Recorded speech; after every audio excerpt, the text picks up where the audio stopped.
RSS आज़ादी के आंदोलन में आखिर कहाँ था जब गांधी जी ने 1942 की क्रांति में कहा, अंग्रेजों भारत छोड़ो, और पूरे देश से कहा, करो या मरो। तब पूरा हिंदुस्तान सड़कों पर आ गया था। माएं, बहनें, किसान, मजदूर, नौजवान सब जेलों में भर दिए गए थे। कांग्रेस पार्टी पर बैन लगा दिया गया था। तब आरएसएस कहाँ था? जब भगत सिंह, राजगुरु, सुखदेव फांसी का फंदा पहनकर मुस्कुराते हुए शहीद हो रहे थे, तब आरएसएस कहाँ था? जब नेहरू, पटेल, बोस और अनगिनत कांग्रेस कार्यकर्ता अंग्रेजों की जेलों में गिरफ्तारियां दे रहे थे, उनकी लाठियां खा रहे थे, लहू बहा रहे थे, तब आरएसएस कहाँ था? आरएसएस ने अंग्रेजों से कभी लड़ाई नहीं लड़ी, उसने आजादी के आंदोलन से दूरी बना ली थी।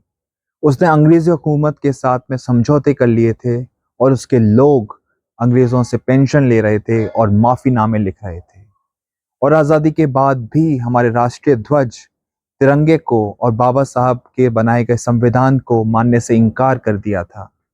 कहा था कि ये 3 पट्टी वाला तिरंगा ईविल है, यानी शैतानी है, और इस संविधान में भारत की भावना नहीं है।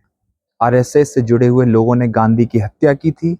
सरदार पटेल ने खुद आरएसएस पर प्रतिबंध लगाया था, क्योंकि यह संगठन समाज में सांप्रदायिक जहर घोल रहा था।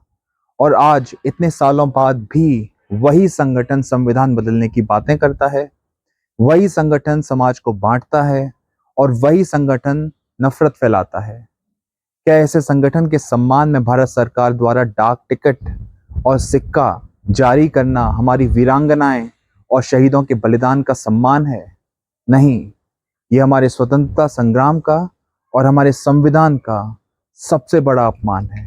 अगर हम अपने स्वतंत्रता सेनानियों को नमन करना चाहते हैं तो हमें उस संगठन का जश्न मनाना चाहिए जिसने अंग्रेजों से टक्कर ली, जिसने लोकतंत्र की नींव रखी, ना कि उस संगठन का जो दूर खड़े होकर मूक दर्शक बना रहा।